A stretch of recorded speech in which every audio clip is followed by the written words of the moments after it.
Hello সবাইকে, কি খবর সবার? আসলে কথা বলতে যাচ্ছিলাম এটা কমন কোশ্চেন নিয়ে, যে সবাই কোশ্চেন করে বিভিন্ন গ্রুপে বা আমাকেও জিজ্ঞাসা করে যে ভাই, এক সেমিস্টারের টিউশন ফি দিয়ে এসে পরবর্তী সেমিস্টারের টাকা এখানেই আর্ন করে এখানেই দেওয়া যাবে কিনা, বা দেশ থেকে টাকা আনতে হবে কিনা, কিংবা বাংলাদেশে টাকা পাঠাইতে পারবো কিনা ফ্যামিলির কাছে। তো এই কোশ্চেনের উত্তরটা আসলে একটু ভিন্ন রকমের। কারণ হচ্ছে, ফার্স্ট অফ অল, আপনি কোন ভার্সিটিতে আসতেছেন এবং আপনার টিউশন ফি কত, ইয়ারলি আপনার টিউশন ফি কত, বা সেমিস্টার আপনার টিউশন ফি কত, সেটা দেখতে হবে আগে। যদি আপনার, ফর এক্সাম্পল, যদি আপনি রস্কিলে আসেন এবং আপনার টিউশন ফি হয় ধরেন 32,000 বা 34,000 ক্রোনা, ড্যানিশ ক্রোনা, সেই ক্ষেত্রে দেখতে হবে যে আপনার জব করতেছেন, আপনার স্যালারি কত। যেমন এখানে ডেনমার্কে অন এভারেজ 125 থেকে 130 ক্রোনা হচ্ছে স্টার্টিং যে কোনো কোম্পানি প্রোভাইড করে, যে আমাদের 90 ঘন্টা কাজ ওয়ার্ক পারমিট দেওয়া আছে ওই পারমিটের উপরে। সো আপনার 125 বা 30 শোনা হলে 90 ঘন্টা কাজ করে আপনার টাকা আসবে হয়তো ট্যাক্স কেটে সব কিছু দিয়ে 7,800 কিংবা 7,900 ক্রোনা।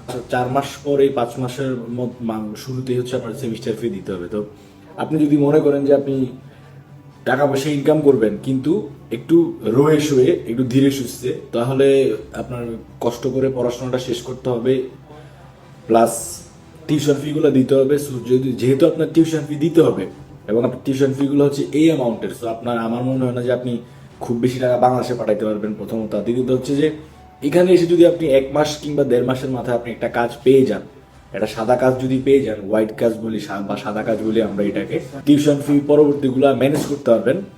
এটা নিয়ে খুব একটা কষ্ট হবে না। যেমন উদাহরণ যদি আমাদেরকে দিই, আমরা এক সেমিস্টার টিউশন ফি বাংলাদেশ থেকে দিয়ে আসছি, তারপরে বাদ বাকি টিউশন ফি গুলা এখানে, পরবর্তী টিউশন ফিটা এখানে এসে দিতে পারছি, কিংবা সামনে যে টিউশন ফি আছে সেগুলো দিতে পারবো। সো এই এই প্রশ্নটা আসলে ডিপেন্ড করে। আপনি ধরেন যদি ইউনিভার্সিটি কোপেনহেগেনে আসেন এবং সেখানে আপনার টিউশন ফি পার সেমিস্টার 55,000 ক্রোনা, আমি কি চিন যাদের পার সেমিস্টার টিউশন ফি 55,000 কিংবা 60,000 ক্রোনা, যদি 55 কিংবা 60,000 ক্রোনা হয়, আপনার সাবজেক্ট ভালো সাবজেক্টে আসছেন, তো তখন একটু আপনার জন্য কষ্ট হয়ে যাবে এবং আপনার ফ্যামিলি থেকে ব্যাকআপ আনতেই হবে। এখানে সর্বোচ্চ আপনি 30,000 ক্রোনা, 35,000, 40,000 ক্রোনা ম্যানেজ করতে পারবেন অক্লান্ত পরিশ্রম করে। কিন্তু আপনি যদি মনে করে থাকেন যে আমি বাংলাদেশ থেকে আসবো, এসে এখানে কাজ করে, রুমে কাজ করে 60,000 ক্রোনা, 55,000 ক্রোনা টিউশন ফি দিয়ে দিব, প্লাস বাংলাদেশে 4-5 লাখ টাকা পাঠাবো, এখানে খুব লাক্সারিয়াস লাইফ লিড করবো, তাহলে হচ্ছে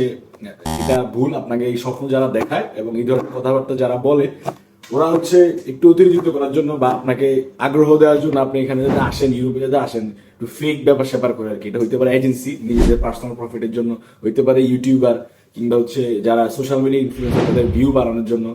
এই ধরনের ব্যাপারগুলোর ফাঁদে না পড়ে অ্যাকচুয়াল জিনিসটা একটু জানার চেষ্টা করবেন। আপনার বন্ধু বান্ধব, আপনার বড় ভাই ছোট ভাই যেই থাকে ইউরোপে, তার থেকে অ্যাকচুয়ালি জানবেন যে সে কি কাজ করতেছে, এখানে কাজের ধরন কি, কত টাকা আর্ন করা যায়। তো আমি আশা করি এই কোশ্চেনের উত্তর আমি দিতে পারছি, এবং চিন্তা ভাবনা করে, হিসাব কিতাব করে তারপরেই আপনি পরবর্তী স্টেপগুলো নেবেন। সবাই ভালো থাকবেন।